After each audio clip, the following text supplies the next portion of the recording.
મંચસ્થ ઉપસ્થિત તમામ મહાનુભાવો, ગામના આગેવાનો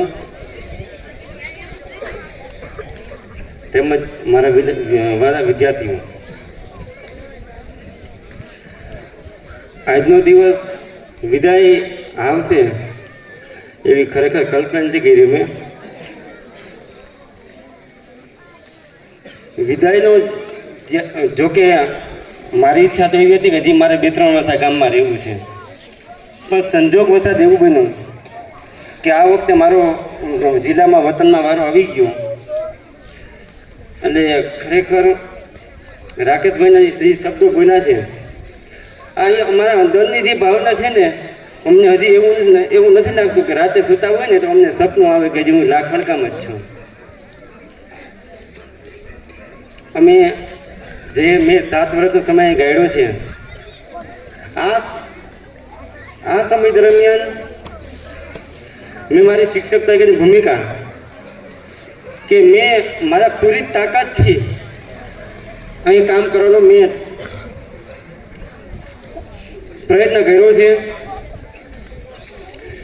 જ્યારે ગામમાં આવ્યું ત્યારે મને એવું લાગ્યું કે મારે ખરેખર આ લાખણકાના શિક્ષણને કંઈક ચેતનવંતું બનાવવું છે, એમાં ધબકાર આપવો છે. એના માટે જોકે મેં તો સૌ પ્રથમ સ્પર્ધાત્મક પરીક્ષાઓ કે આપણા બાળકો, મને ખબર છે હું આવ્યો ત્યારે લગભગ ગામમાંથી 1-2 માન કોઈક સરકારી અધિકારી હશે, તો મને એમ લાગ્યું કે મારે આ બાળકનો પાયો છે ધોરણ 7 અને 8 એને મારે એવું મજબૂત કરવો છે કે આજથી 5-7 વર્ષ પછી મારા વિદ્યાર્થીઓ આ ગામમાં નોકરી કરતા હોવા જ જોઈએ. કેમ ભાઈ લાખણકાના બાળકો, લાખણકાના વિદ્યાર્થીઓ સરકારીમાં નથી ભાઈ? તો એના માટે મેં પહેલી ઝુંબેશ ઉપાડી કે એનએમએમએસની મેં ક્લાસ શરૂ કર્યા. એનએમએમએસના ક્લાસમાંથી 2019માં મેં શરૂ કર્યું હતું. 18-19માં સૌ પ્રથમ વખત 1 બાળક પાસ થયું, બીજી વખત 3 બાળકો પાસ થયા, પછી પરીક્ષા આવી જ્ઞાન સાધના. એમ કરી અને અત્યારે સાહેબે કીધું પ્રમાણે 50 જેટલા બાળકો કે આપણા ગામમાં શિષ્યવૃત્તિ મેળવી રહ્યા છે અને ભણી રહ્યા છે. અને મને છાતીએ મને મારા વિદ્યાર્થી પર વિશ્વાસ છે કે આવતા 5 વર્ષમાં મારા વિદ્યાર્થીઓ આ ગામમાં સરકારી અધિકારી નોકરી કરતા હશે ને એનો મને ગર્વ છે, એટલે કરતા જ હશે. વિદ્યાર્થીઓ 50ની સંખ્યામાં પરીક્ષા આપતા હોય, એમાંથી બધા પાસ 5 જણા થાય, પણ મારો હેતુ હું છે કે 50 વિદ્યાર્થીઓ પરીક્ષા આપે, એ પરીક્ષાના વર્ગમાં બેસે, એનું પેપર જાણે. મિત્રો, અત્યારે સ્પર્ધાત્મક યુગ છે, તો આ ગામને મેં મારું ગામ લખ્યું છે, મારા વિદ્યાર્થી લખ્યા છે. મને હું જ્યારે સ્પર્ધાત્મક પરીક્ષાની તૈયારી કરાવતી ને ત્યારે રાત્રે મારે ઘરે કેટલી મહેનત કરવી પડે તમને ખ્યાલ નહીં હોય, આ તો મારે કહેવું ન પડે, પરંતુ અમારે રજાનો 1 દિવસ આવતો, રવિવાર આવતો હોય છે. રજાના દિવસે તો કે ફરવા જવું, બહાર જવું. મેં મારા છેલ્લા 5 વર્ષમાં તમામ રવિવાર આ સ્કૂલમાં મેં આપેલા છે. તમામ કોઈ મારા ઘરના પણ, મારો પરિવાર પણ એવો મળ્યો છે કે મને ઘરે પણ એવું મને પૂરેપૂરી અનુકૂળતા આપી છે. એટલે મને જે સમય મળ્યો છે એ મેં મારા ગામને કે લાખણકાને આપવાનો પૂરો પ્રયત્ન કર્યો છે. ઈમાનદારી, પ્રામાણિકતા પૂરેપૂરી વાપરી છે. એક 9મા ધોરણમાં પાઠ આવે છે. એક ખ્રિસ્તી પાદરી હતા, નિવૃત્ત અધિકારી હતા.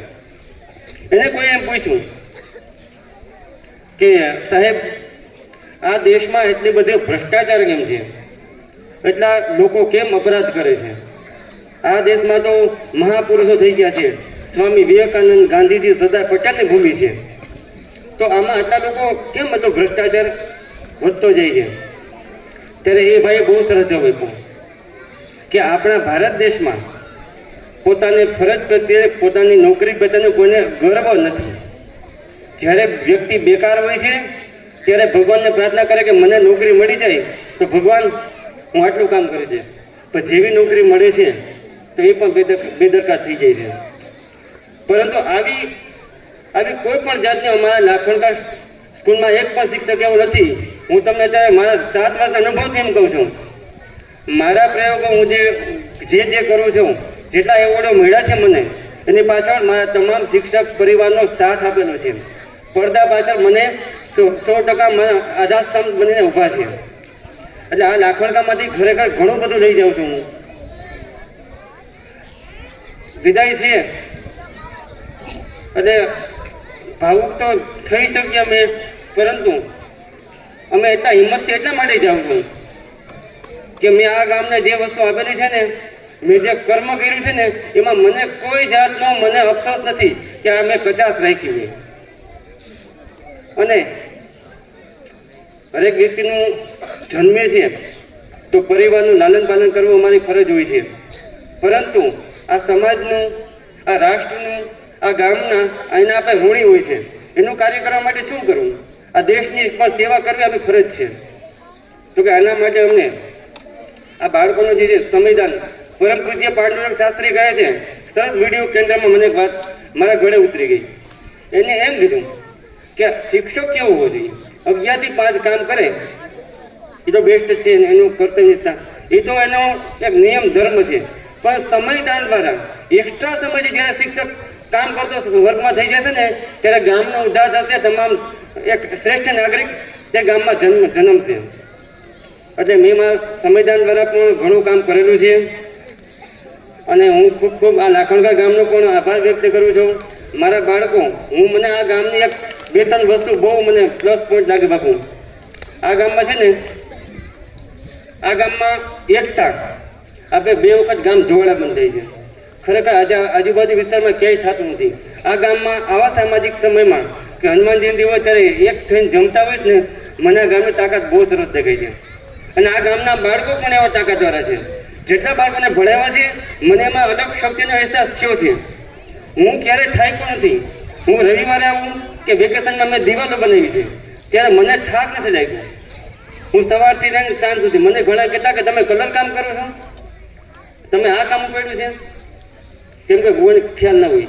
પરંતુ મેં કોઈ પણ જાતની નાના પાઇપો રાખ્યા વગર આ ગામને તન મન અને ધનથી મેં પ્રયત્ન કર્યો છે. આ ગામને મેં મારો શ્રેષ્ઠ આપવાનો પ્રયત્ન કર્યો છે. છતાં પણ અમારી કંઈ ભૂલ થઈ ગઈ હોય કે કચાશ રહી ગઈ હોય તો એક નાનો વ્યક્તિ ગણી અને ક્ષમા કરજો. જય હિન્દ, જય ભારત.